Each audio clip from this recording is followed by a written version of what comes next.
Now let us solve some problems on ordinary bolts. So this is the problem statement we have. Design a lap joint between two plates 10 and 12 mm thick and 100 mm width to transmit a service tensile load of 100 kN. Use M16 bolts of grade 4.6 and plate of grade is FE410. So now they are asking us to design a lap joint. They have given some dimensions. A lap joint means there are two plates like this. This is one plate. This is another plate. So one plate is 10 mm thick and another one is 12 mm thick. Now if I see it from the top, it looks like this.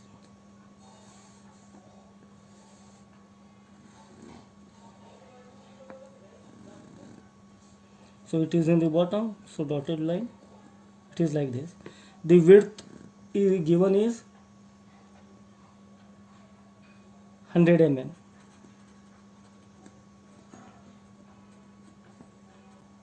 So when we are designing a connection, that means first thing is we need to fix whether to provide bolted connection or welded connection. Right now we are providing bolted connection. So in this connection, after that we need to fix the diameter of the bolt. We need to fix how many number of bolts are required to carry 100 kilonewton of load on the joint.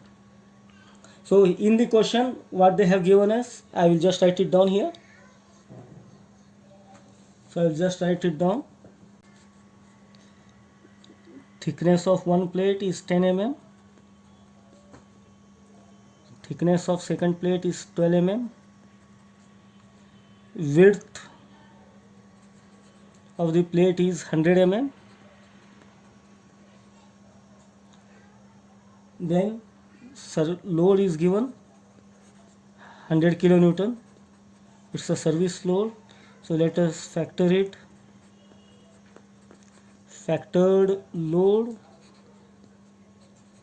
100 into 1.5, that is 150 kilonewton. 150 kilonewton. Then they have mentioned M16 grade 4.6. So that means diameter of bolt is 16 mm.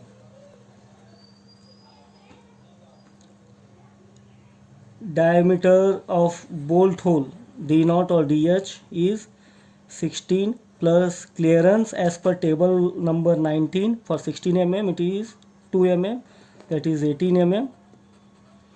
It is grade 4.6. 4 means FUB is 400 MPa. FYB is 60% of 400, that is 240 MPa.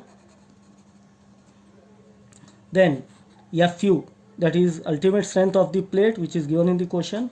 It is FE410 plate, so that means 410 MPa. Now let us fix the pitch distances and edge distances.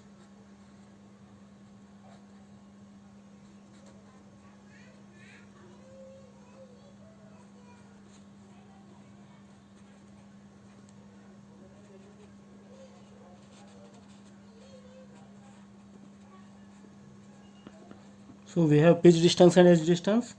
Minimum pitch distance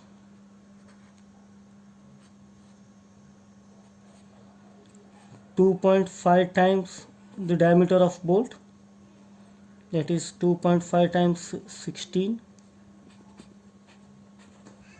2.5 times 16, which comes around 40 mm.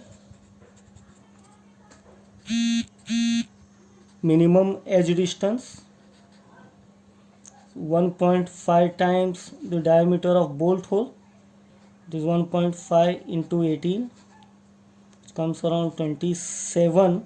So let us consider 30 mm. Let us consider 30 mm.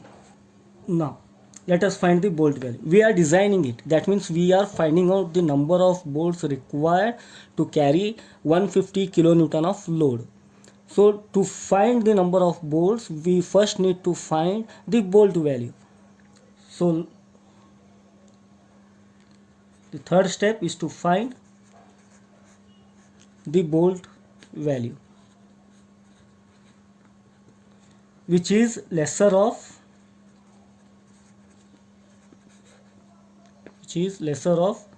either design shear capacity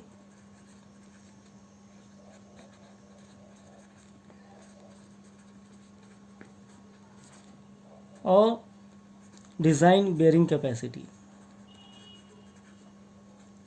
Design bearing capacity.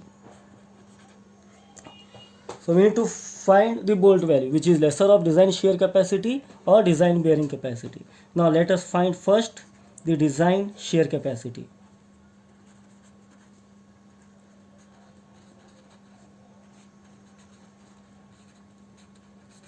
So VDSB is given by VNSB divided by partial safety factor, where VNSB is given by FUB by root 3 NN into ANB plus NS into ASB. FUB value we know it is 400 because grade is 4.6.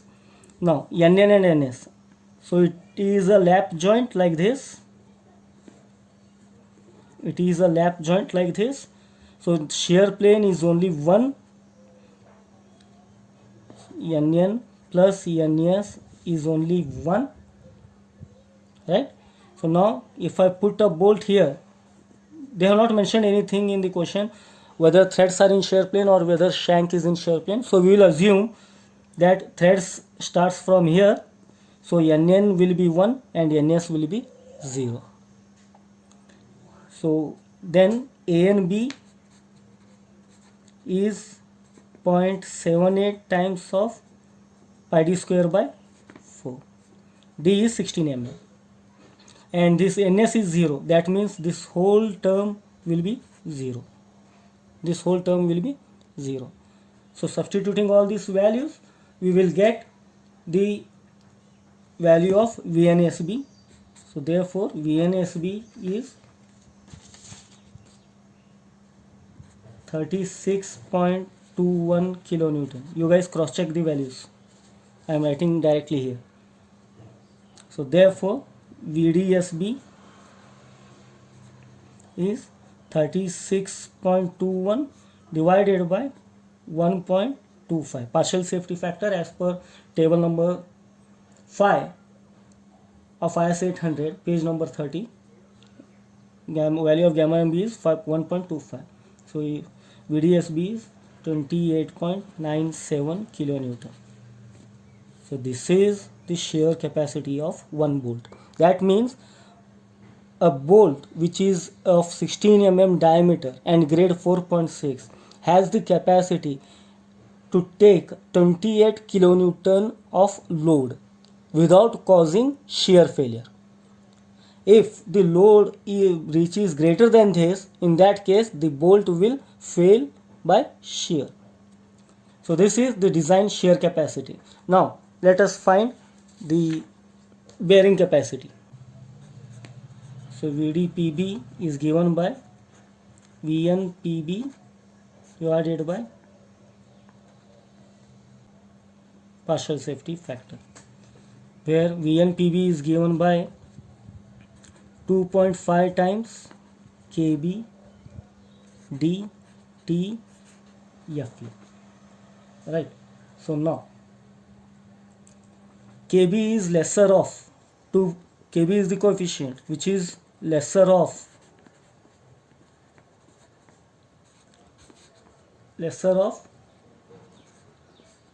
E by 3D naught, P by 3D naught minus 0.25, FUB by FU or 1. So E is edge distance, that is 30 mm we have taken. P is pitch distance, that is 40 mm which we have taken. D naught is diameter of bolt hole, that is 18 mm. FUB is 410 and FUB is 400 and FU is 410. So substituting these values, we will get E by 3 D naught somewhere around 0.55. Cross check these values. P by 3 D naught minus 0.25, around 0.49. FUB by FU 0.97 or 1. So lesser one is 0.49. So therefore KB is 0.49. Next, T. It is not thickness of plate. Remember, T is summation of thicknesses bearing in the same direction. So we have two plates like this. It is 10 mm, it is 12 mm. So when we put bolt like this bolt will bear in this direction, and for bearing to occur, this bolt has to bear in this direction. So on one side, T1 is 10 mm, T2 is 12 mm. So lesser one we have to take because that will be the critical one. So T will be 10 mm. Then FU we have here, FU is left, which is given in the question 410 MPa. So substituting all these values, we will get VNPB as 78.4 kilonewton. Therefore, the design bearing capacity VDPB, which is given by VNPB by partial safety factor, substituting the value, we will get 62.72 kilonewton. 62.72 kilonewton. So that means the bolt will fail in bearing when the load reaches 62 kilonewton. So therefore, the bolt value is lesser of shear and bearing. So we have the bolt lesser one is shear one. So bolt value will be 28.97 kilonewton. So one bolt will take this much amount of load. One bolt will take this much amount of load. So now the joint has to take a load of 150 kilonewton. One bolt will take safely 28.97 kilonewton. So total number of bolts required to take 150 kilonewton of load. Total number of bolts required is, it has to take 150 kilonewton of load. So 150 divided by 28.97. One bolt is taking 28.97 kilonewton. So we will get 5.17. So let us provide 6 numbers of bolt. 6 numbers of bolt. So let me put it here like this. Suppose this is the joint we have. So I have to provide 6 numbers. So let me provide it like this. So it is 30 mm edge distance, pitch distance 40, pitch distance 40, edge distance 30, like this I can provide. Now let me check whether corrections for shear capacity is required. So let me check the corrections as well. So first one, long joint, LJ is 30 plus 40 plus 40 plus 30, which is around 80 mm. Codebook says it has to be less than 15 times of D, 15 times of D, which is around 240. So it is less, so no correction is required. Let us check the grip correction, large grip as well. Our grip is how much? 10 plus 12. It is like this. 1 plate, 2 plate. it is 12, it is 10. So 10 plus 12, 10 plus 12, which is around 22. Codebook says 5 times D, which is around 80 mm. So it is less, so no correction is required. The third correction is packing plate correction, but we are not using packing plate here, so let us not apply that correction. So here completes the problem.